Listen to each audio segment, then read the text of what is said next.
Ẹ kú dédé ìwòyí ẹ̀yin èèyàn mi. Mo fẹ́ fi àsìkò yìí dúpẹ́ lọ́wọ́ gbogbo àwọn olólùfẹ́ wa káàkiri àgbáyé.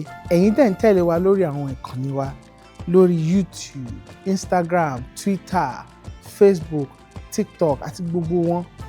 Ẹ ṣeun, a dúpẹ́ lọ. Ẹ̀yin tẹ́ ń ra kílówí, inú wa dùn, ayọ̀ wa kún.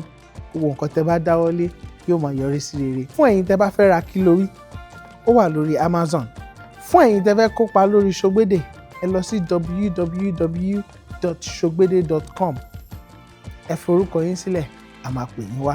Nígbà míì táwọn èèyàn bá rí mi, tọ́ ní pé olóòtú, mo fẹ́ wá sí Ṣogbede ṣùgbọ́n Yorùbá mi ò dán.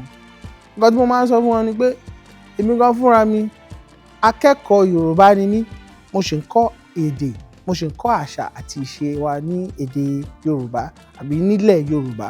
Nítorí náà, tẹ́ bá ti lè sọ orúkọ yín, tẹ́lẹ̀ mọ́ bí tẹ́ ti wá, ẹ lè wá sórí Ṣogbede. We are based in Dallas, Texas. Ṣùgbọ́n a máa wà ní ìlú Nàìjíríà, ní Èkó, ní Ìbàdàn and some other states ní ọdún tó ń bọ̀ around May. A máa fi tó yín létí tígbà náà bá dé. Ṣùgbọ́n fún àwọn tó wà ní ìlú tá wà yìí, tẹ́ wà ní Amẹ́ríkà tàbí tẹ́ wà ní Dallas tàbí tẹ́ ń bọ̀, tẹ́ bá ṣe wọ Dallas, kẹ́ mọ̀ pé ẹ̀ ń bọ̀ ní Ṣogbede. Tẹ́ bá kọ̀kẹ́ nígbà wà, a máa fòkùn fà yín.